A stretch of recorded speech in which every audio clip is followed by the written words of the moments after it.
special guest, Dave Rubin from The Rubin Report.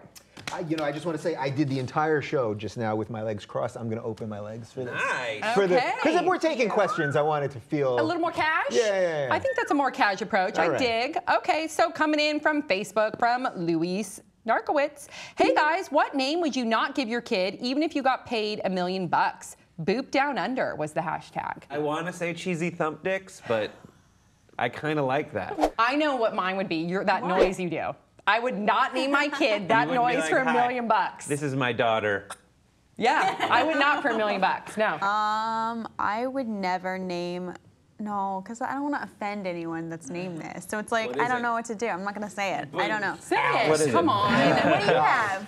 Well, sphincter. I wouldn't name a child That's sphincter. good. That seems. Yeah. Sphinx? That seems. Oh, Yeah. that's not bad. Like sphincty. actually. But then in that negotiation, they'd be like, no, they have to be called sphincter. Yeah. Coming in from Ty Navarez. Hey guys, love the show, and you all help brighten up my day with laughter. Thank you. Where do you go for spring break? Boop, spring break. Spring break. A spring break. We Last don't week I get did spring all break. I know we spring don't break. get spring break, That was so we a don't go spring break. anywhere. I go to my house for spring break. I go to San Diego. Boring. Okay.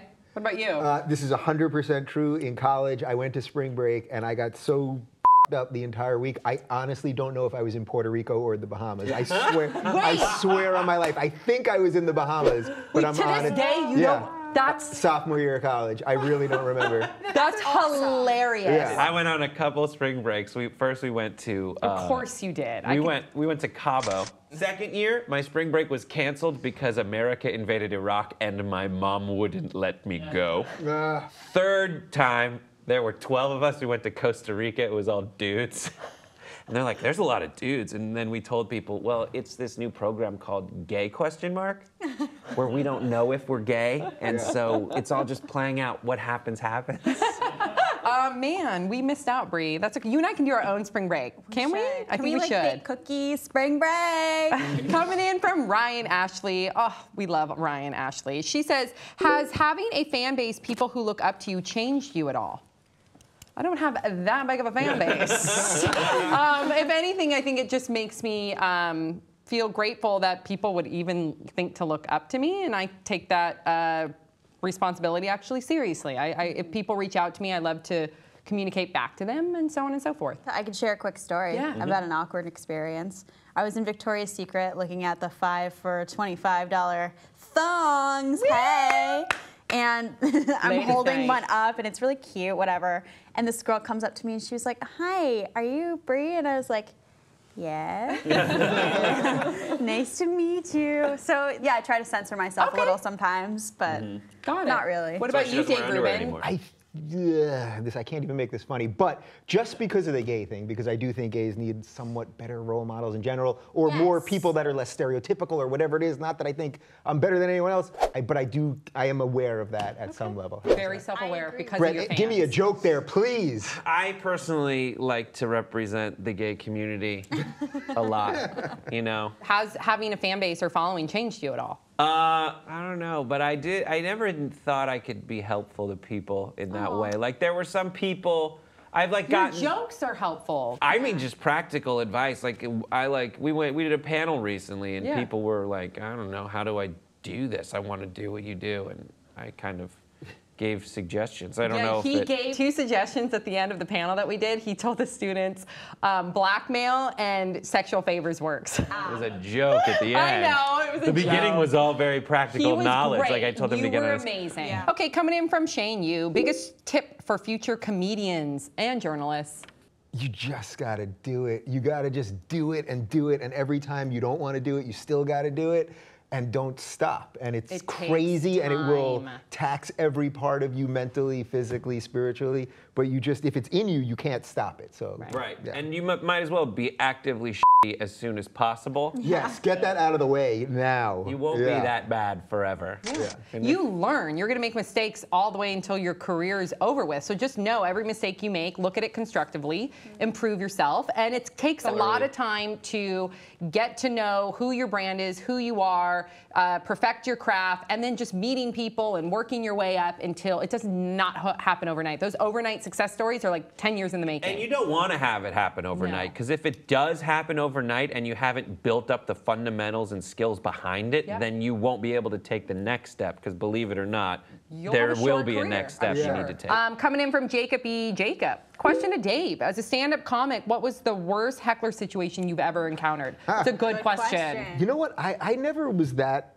affected by hecklers in a bad way because I kind of roll with the punches and I would always try to make something funny about it. And I never, like, the guys that can't deal with hecklers, it's all about them all the time. So if you knock them off their script, they can't get back. So I've seen comics destroyed by hecklers, and it's the worst feeling in the world. Like, it's like watching someone die. You feel the air. I did have someone throw a phone at me once. And I don't even remember what the joke was. I'm sure it was a bad joke. On the upside, you got a And phone. then she, Yeah. You know, in the old days, heckling was an art, and comics really had to learn how to do it. Yeah. And now the clubs kick hecklers out almost immediately, Really? and you are warned at the beginning of shows not to heckle. And it actually has hurt the art because you should know how to do it. It's a great thing about live And you can turn it performing. around and make it really funny. Yeah. You Yeah. can. Yeah. Coming in from Twitter, from Faith, she says, how does Brie keep her hair healthy looking? And why is Brett Ehrlich an a-hole again, referring to the TYT Sex Before Marriage episode? Still love Brett, though. remember that. Kind of a sad boop. And Sam Shocker, you're always awesome, so boop to you.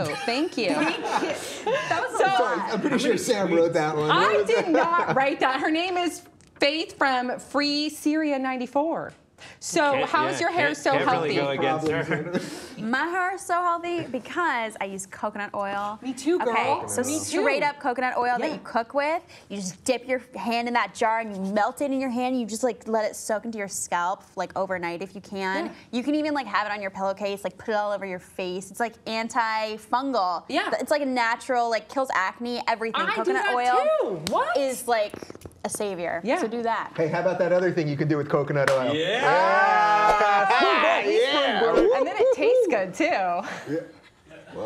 Ladies, Whoa, Sam. Wow. Sam, what's with you being an a-hole now? Okay, yeah. What about Brett being the a-hole in the after Yeah. in the What was the TYT the sex TYT after sex marriage? before marriage? Oh, that was the thing where it was like The magic number was 5. The magic number is 5. I don't think that that's it. I think you should be close in number to whoever you end up I being think whatever with. works for you should be works for you. God, Brett, you're such an ass. Brett, you're Also, such a men are dick. better than women and Okay, unequal pay. coming in from Jack. Whatever happened with the Avalanche movie with Brie and Brett? Yeah. The honest truth is, like, we had like like 2 or 3 different shoot dates where it was supposed to happen. Yeah. And then it got bumped. And then there's a magic number of how many times it gets bumped, which is incidentally 5. And then it's never happening ever. I love the fact that people are calling it the Avalanche movie. And it is, okay, Snowbound. It's called Snowbound. It's gonna I like the happen. Avalanche it's movie. still gonna Called happen. anything, 'cause Okay, it's never coming in gonna- from Maggie. She says, hey, Sam Shocker, what was the first thing you did to jumpstart your boop-tastic career? Girl, thank you. The first thing I did is I worked as a PA at Judge Judy. So I worked my way from the bottom to the top. Now we here. Started from the bottom. A little Drake came in. That was weird. I loved it. So You have ethnic people like hiding inside Yeah, you uh-huh. that are Which trying to one's break Alianza? out of your white body. I went to Alianza. That's why I have a cholo She has a tattoo cholo on my tattoo back. across the lower back. You never seen my Yeah. cholo tattoo? Show us. Yeah. Let me see. Oh, you haven't? I don't. Damn. Oh my Okay. Wow. Sam. You guys just tripled the numbers Okay, good. for this week. Like I said, I started as a PA.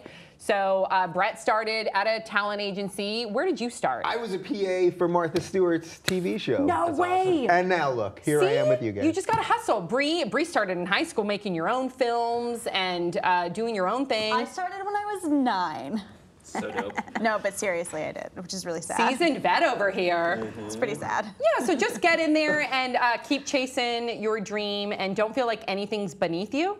And work really hard. Be the first one there, the last one to leave, and set that precedent really early on, and people will notice. Also, blackmail and sexual favors. Yeah, blackmail and sexual favors works too. Yeah. That's it for us today. If you guys want to see the rest of our show, you can go ahead and check that out on Hulu. We had a lot of fun stuff that we talked about today, so you don't want to miss it. And I also want to give a special thanks to thewickedcandles.com. Yeah, these are our candles donated to our new set. You can get yours too at thewickedcandles.com, and then everything else was like $200 from IKEA. Fantastic. Yeah. What did we talk about today that people might want to check out with Dave Rubin? Good idea. Thank you, Brett. My wingman over here. So we talked about after sex selfies.